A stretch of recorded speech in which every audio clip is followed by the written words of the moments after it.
Hey all, welcome back to Awful Stories. I'm Michael, and make sure to leave a like and subscribe for daily videos. The first was made in the relationship subreddit by a user named Legitimate Papaya. The post is titled, "My BF and I had our first fight and I was shocked at his nastiness. Am I an idiot if I give him a second chance? I am a 27-year-old female and have been with my boyfriend, a 31-year-old male, for a year. He is my best friend. We click perfectly together, and I think he is the loveliest, cheeriest, sweetest man. Being in his company is so easy. In the year we have been together, I worked weekends, so he would often go out with his friends to bars until the early hours on Saturday nights. I quit my weekend job a couple of months ago, but he kept up his nights out and never invited me. He had never introduced me to any of his friends. I told him nicely about my concerns, and without hesitation, he invited me out with him and his pals that weekend, last weekend. Long story short, I had a great night until one of his closest friends told me my boyfriend had not told him my name until days ago. This reignited my concern that he was making a point of keeping me away from his friends for some reason. This was not said in a joking fashion. I told my boyfriend we needed to discuss this in the morning when we were sober to avoid a wild public fight in front of his friends. He took immense offense, not at his friend for saying it, but at me for being concerned it might be true. I did not instantly believe his friend, but considering that a few days before I had told him I was concerned I had never met any of his friends, what his friend said suggested he had indeed been keeping me at arm's length. What reason would his friend have to lie? Also, what kind of friend would drop his pal in it with his girlfriend? It did not really make any sense. Surely he should be able to understand why hearing this would, at the very least, concern me. My boyfriend took this very badly and said we had to discuss it right now. I begged him not to, but he ignored me. I managed to get him outside the bar and down the street a little to escape his friend's view. He started shouting at me very loudly for everyone around to hear, standing in the middle of a busy bar strip at 1 a.m. on a Saturday night. He kept shouting that what was said was all a joke, and then that he usually refers to me by my hometown instead of my real name, so he probably just forgot it over time. He kept shouting at me, telling me I should trust him. He repeatedly shouted, "Shut up," all the while I was crying and begging him to calm down and talk in the morning.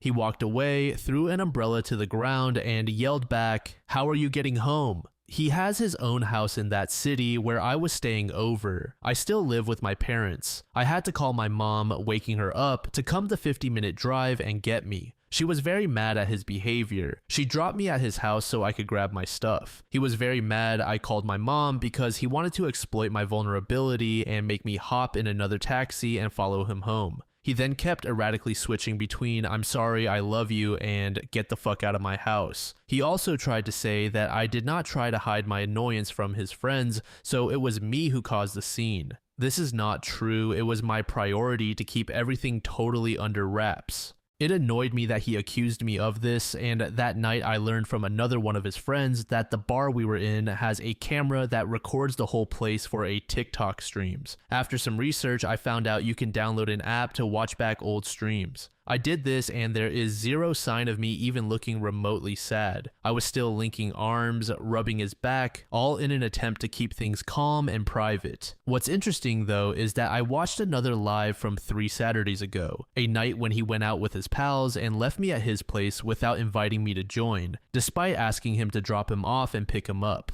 All his friends are in a corner of the bar, and there are 2 girls on the dance floor dancing. My boyfriend walks up to them and they briefly talk to each other. It's obvious they don't know each other. He puts his arm around one, and then the girl asks her friend to take a picture of them. The girls end the interaction, but he clearly lingers and continues dancing. It really looks like he wants further interaction. Again, his friends are all off in a corner together. He just keeps dancing near them, and the girls seem to have zero interest. He then decides to interject again, putting his arm around the other girl, and another picture is taken. This is their last interaction, but my boyfriend continues to hover there for a while until he seems to give up and goes back to his friends. Am I crazy or is this flirty? I asked him what would be appropriate physical contact with another woman on a night out if the guy was in a relationship. He He seemed confused for about 3 seconds, then it was like a switch flicked and he casually said, "I don't know," putting an arm around one for a picture. He knew exactly what I was referring to because he knows there is a live stream there. He realized he kind of put his foot in it and said, "Yeah, but did I know them?" I said it was obvious he did not, and he said no more about it because he knows full well that he did not know them. He just wanted to see if he could make me believe he did. I even told him to bring them up on Facebook and I would be able to say if it was them or not. He did not volunteer to do this because he definitely did not know them. I told him how it is totally unnecessary to have any physical contact on a night out with a girl when you are in a committed relationship. He totally agreed and said it would never happen again. Am I overreacting about the interaction with the 2 girls? All I could see was my boyfriend trying to flirt with other girls and it hurt. But could it be harmless? Are some guys just really flirty but 100% faithful? Is that even possible? I'm left in a bit of torment because I know there is zero excuse for the way he shouted at me in the street, left me alone in a city at night, and then told me to get the F*** out of his house. That was awful. Although I can tell my sister and mom think I should leave him, in a whole year he has never said an unkind word to me. I find it hard to dump him for good when maybe it was too much drink or he wasn't himself. I don't know that I'd be able to leave him and settle knowing I am doing the right thing.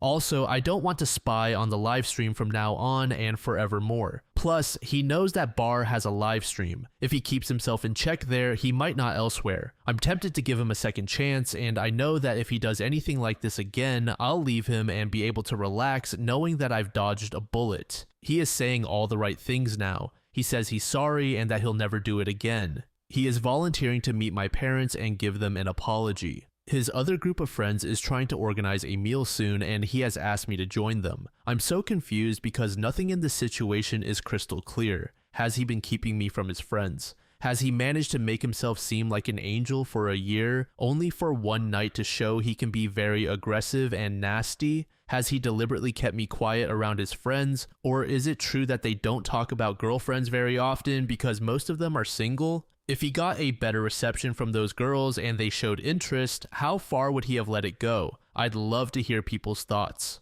Shelf Life said, "I think he is the loveliest, cheeriest, sweetest man. He went a year without introducing you to his friends. He went a year without even telling his friends you existed. When you brought this up, he picked a fight with you. He verbally abused you in public. He wanted to make you vulnerable and afraid. He got angry that you had a support person, your mom, to rely on. And it sounds like he did not tell his friends about you and kept going out so he could be free to harass other women in private. He showed a year's worth of unkindness in one single night. He is a nasty, aggressive man and a liar. He has worn a mask for you this past year and it is starting to slip. If you give him a second chance, he will know that all he has to do is say the right words to make you stay. I repeat, he is a liar. Do not stay." To this, 3M Press said, "Fully agreed." Also, to add, if this is how his drunk self acts, then that is terrifying. He actively tried to put you in an unsafe, scary, vulnerable position and was mad that you got yourself out of it. If someone tried to actively make me vulnerable like that and was upset that I did not stay vulnerable, not only for them, but for anyone who came by, that is a huge red flag for possible future violence. Even if not by his direct hand, this sounds like someone who thinks it is okay to leave you in an unsafe situation as punishment for offending them.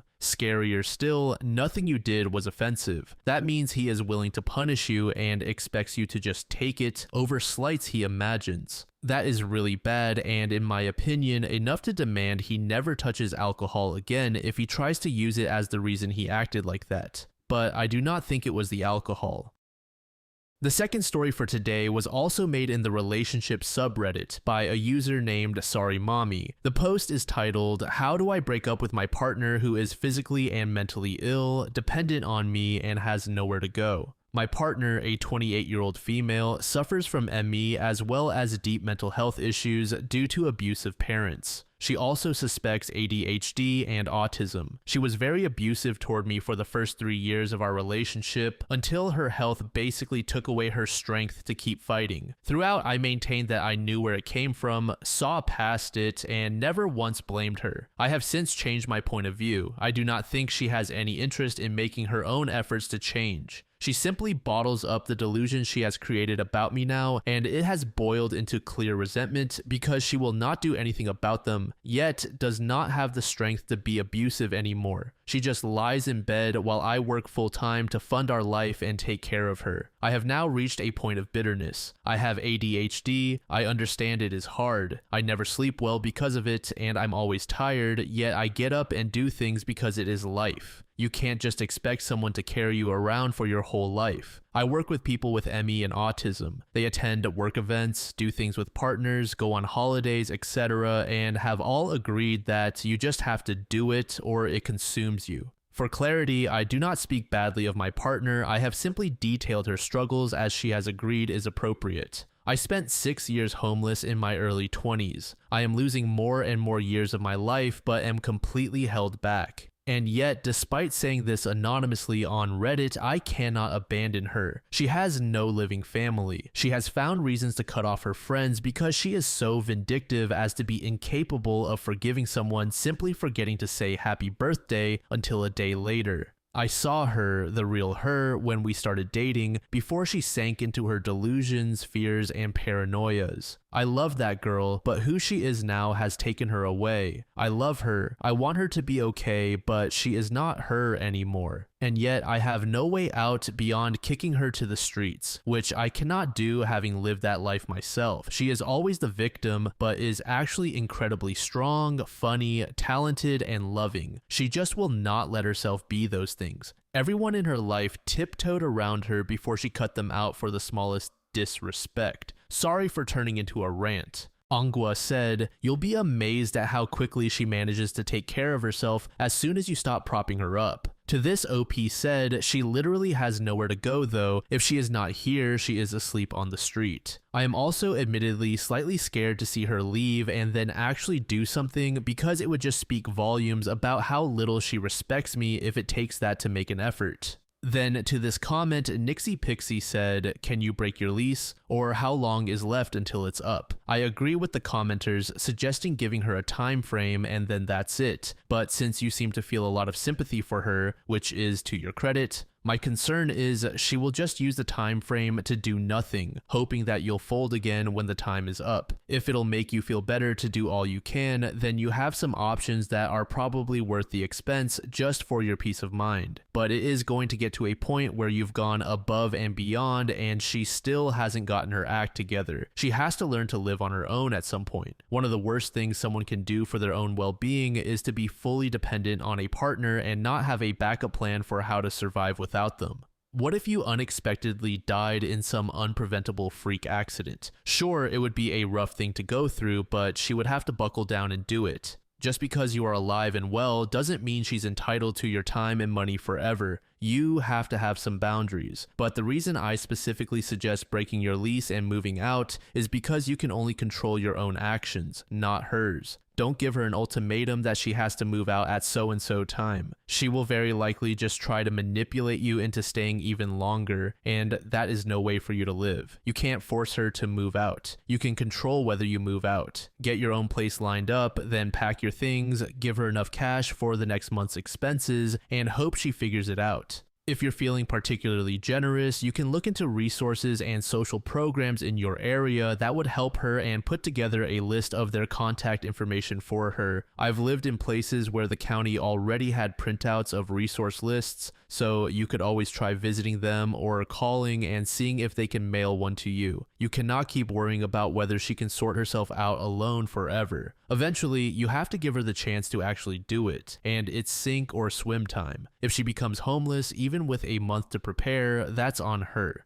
Physical and mental disabilities can be truly debilitating, but almost no one is so disabled that they can't muster up the energy and motivation to visit websites and make phone calls or email the right people when their short-term survival is at stake. That is not an unreasonable thing to expect from an adult, even if they are too disabled to hold down a job, which it sounds like she might be.